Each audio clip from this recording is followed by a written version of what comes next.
Muy buen día, gracias a todos por su presencia. Queremos hacer un balance y un comentario prospectivo sobre las comparecencias del día de ayer. A partir de las atribuciones de control y seguimiento del Congreso de la Unión, tuvimos al órgano autónomo constitucional en materia de evaluación educativa, al Instituto Nacional para la Evaluación de la Educación, y contamos con la comparecencia del señor secretario Emilio Choaifet. ¿Qué quedó claro? Primero, el viernes negro, el 29 de mayo, el gobierno federal comete un error político y transgrede el orden jurídico. Y eso no lo decimos nosotros, lo dice el órgano autónomo que le corrige el 30 de mayo, la exigencia del 3 de junio de que la Comisión Permanente le exige al gobierno federal no suspender los exámenes, y un juez de distrito que el lunes 8 de junio ordena la suspensión provisional y días después la suspensión definitiva, situación que no merece ni siquiera una mención del secretario. ¿Cuáles son los valores que uno busca en una comparecencia? Verdad y legalidad. Y ayer no se explicó la verdad, la entendemos, fue Gobernación la que tomó la decisión y otro el que la ejecutó, y un acto absolutamente ilegal. ¿Qué sigue entonces? Primero, vamos a insistir en que el secretario de Gobernación comparezca, porque no es posible esta esquizofrenia de personalidad múltiple en donde pactan por un lado y otros van a la Secretaría de Educación Pública, y tenemos que encontrar la verdad y la legalidad de los hechos. Y segundo, vamos a invitar en el marco del diálogo republicano a gobernadores para que nos expliquen cuál es su perspectiva, empezando preliminarmente por Oaxaca, Guerrero, Michoacán y Chiapas, que son los estados donde tenemos una mayor dificultad. Ayer, en el marco de la comparecencia, surgió el tema del federalismo educativo, que hoy ha cambiado. Algunos de nosotros ya tuvimos la oportunidad de ser gobernadores. A mí me tocó estar al frente en Guanajuato y me tocaba negociar con el sindicato, cosa que hoy los gobernadores ya no hacen. Me tocaba pagar la nómina, cosa que los gobernadores ya no hacen. Y aunque los recursos son de origen federal y se descentralizaron mediante un acuerdo en el año 1992, se va a tener que revisar cuál es el papel de la Federación y cuál es el papel del Estado. Porque conductas como las de la semana pasada, donde el gobierno local de Oaxaca primero solicita suspender el pago de la nómina a los maestros que faltaron 12 días consecutivos y luego instruye, entre comillas, al gobierno de la República a pagar, implica varias responsabilidades. El secretario de Hacienda por no verificar, el secretario de Educación y el secretario de Gobernación.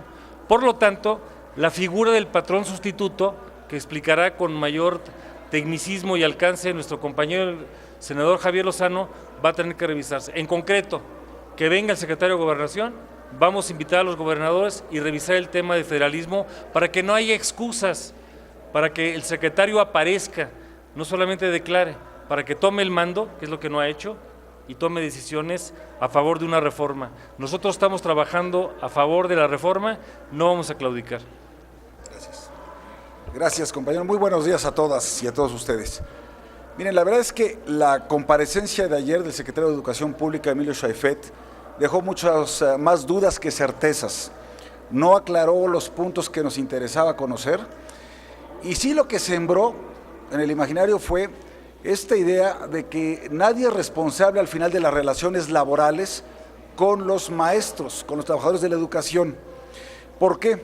Porque él alude a un acuerdo de 1992 que se da precisamente en la época de la descentralización o federalización educativa, en los tiempos en que Ernesto Zedillo Ponce de León era el titular de la SEP.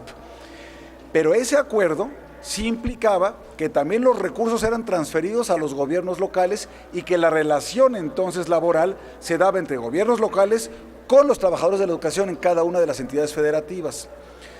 Pero ¿qué es lo que viene con nuestra reforma educativa a nivel constitucional primero y después de legislación secundaria? El que se vuelve a centralizar la nómina, es decir, vuelven a ser recursos federales de origen para su aplicación a los maestros que lo ameriten. Pero ¿qué pasa? Que el artículo 26 de la Ley de Coordinación Fiscal dice que estos pagos se harán solamente cuando así lo valide la autoridad local. Entonces, esto es un auténtico desorden, porque para ser patrón, pues es el que paga, y el que paga aquí es el que tiene la nómina, y desde la reforma educativa está centralizada a nivel federal. Sin embargo, esta, con sobre pretexto de la ley de coordinación fiscal, y ya lo explicaba Romero Hicks, pues entonces tiene que esperar a ver que el gobierno local diga a quién le pagan y a quién no le pagan. Y esas decisiones, como ya no son de carácter laboral, se convierten en carácter político. Y un gobernador, con tal de no tener broncas con la coordinadora, pues dice, pues por mí que le paguen a todos, total que ni siquiera es mi dinero, no va con cargo a mi cuenta, y que lo pague el de atrás, es decir, que lo pague la federación. Y la federación dice, pues como no es mi bronca tampoco, porque tengo un acuerdo que es jurídicamente o desde el punto de vista de jerarquía jurídica muy inferior a la ley y no se diga la Constitución, pues con base en eso todo el mundo está haciendo güey para aplicar la ley. Entonces lo que vamos a hacer, como bien lo dijo el senador Romero Hicks, es una reunión de trabajo que no es comparecencia porque no tenemos atribuciones para citar a comparecer a gobernadores, pero sí una reunión de trabajo con ellos para entender bien a bien cuál es su función, cuál es su relación, qué tipo de relación llevan con los maestros, tanto a nivel formal con el Sindicato Nacional de Trabajadores de la Educación, como a nivel informal con un grupo político disidente, ¿sí?, como es la Coordinadora Nacional de Trabajadores de la Educación. Y que no les quepa la menor duda, Acción Nacional es una reunión que acabamos de tener ahora, vamos a impulsar los acuerdos para las reformas que sean necesarias a fin de no dejar la menor duda de quién tiene que hacerse cargo de poner orden en este sector, porque ya estuvo suave que el artículo 76, que tanto trabajo nos costó sacar, les recuerdo que tuvimos que sesionar para sacar esta reforma en el centro Banamex, porque aquí estos vándalos nos rodearon las instalaciones y no pudimos trabajar en nuestra propia casa. Fuimos hasta allá a sacar la reforma. ¿Y de qué sirvió? Una reforma que dice que por más de 3 días de ausencia sin causa justificada en un periodo de un mes, es causal de separación del cargo sin ninguna responsabilidad y sin declaratoria siquiera del Tribunal de Conciliación y Arbitraje. Eso dice el 76. Y lo mismo dice la ley en cuanto a que no se le debe de pagar a quien no asista a dar clases y que tampoco se le debe de pagar a quien tenga una comisión sindical en lugar de estar dando clases. Todas esas son medidas muy valientes y muy pertinentes que no se están aplicando por cobardes y por irresponsables. Y porque en la comparecencia de ayer, cuando se le pregunta al secretario, ¿por qué hasta después de 25 días nos viene a dar la explicación de que lo que pasa es que no estaban prendidas las luces y estaban las computadoras listas en los estados, en 14 estados? Sale con la sorna, con la broma de que es que no me habían citado, apenas me citaron ustedes, por eso no había dicho nada. Es el colmo del cinismo. Entonces, realmente es una comparecencia larga e inútil, ¿sí?, basada en el cinismo, pensando que somos menores de edad y que no vamos a entender razones. Y es evidente que todo esto tuvo un razonamiento de carácter político electoral que nunca van a querer reconocer. Pero lo que sí reconocen es que Gobernación sí tiene injerencia en la relación con la coordinadora, pero no quisieron que viniera a comparecer ni el secretario ni el subsecretario Luis Miranda. Ahora sí vamos a exigir la comparecencia del subsecretario Luis Miranda, la presencia para reunión de trabajo de los gobernadores y vamos a poner manos a la obra para hacer las modificaciones a la ley que se necesiten para darle cuerpo a todo este andamiaje jurídico y que ya no haya pretextos para poner orden. Y como lo dijimos también, y con esto concluyo por mi parte, ¿sí?, es que a los que estén ejerciendo violencia para reclamar sus derechos, por legítimos que pudieran parecer, están violando la Constitución, están cometiendo un delito y los tienen que poner en la cárcel y dejar de negociar con ellos como si fueran cualquier grupo social interesado en que mejore el país. Es por nuestra parte lo que corresponde. Estamos a sus órdenes para las preguntas que tengan a bien formular.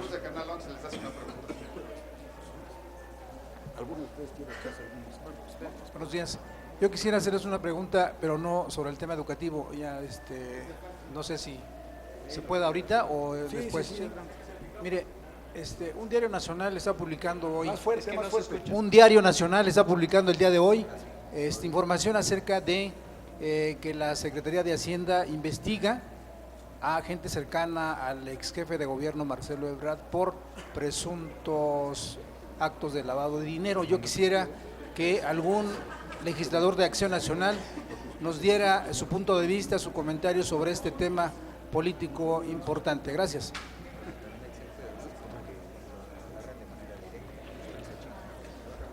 Bueno, yo creo que en esos casos La respuesta es muy sencilla: siempre que exista la presunción de alguna irregularidad o de algún posible delito, pues las autoridades tienen que investigar, por supuesto sin prejuzgar previamente si el presunto responsable es culpable o no.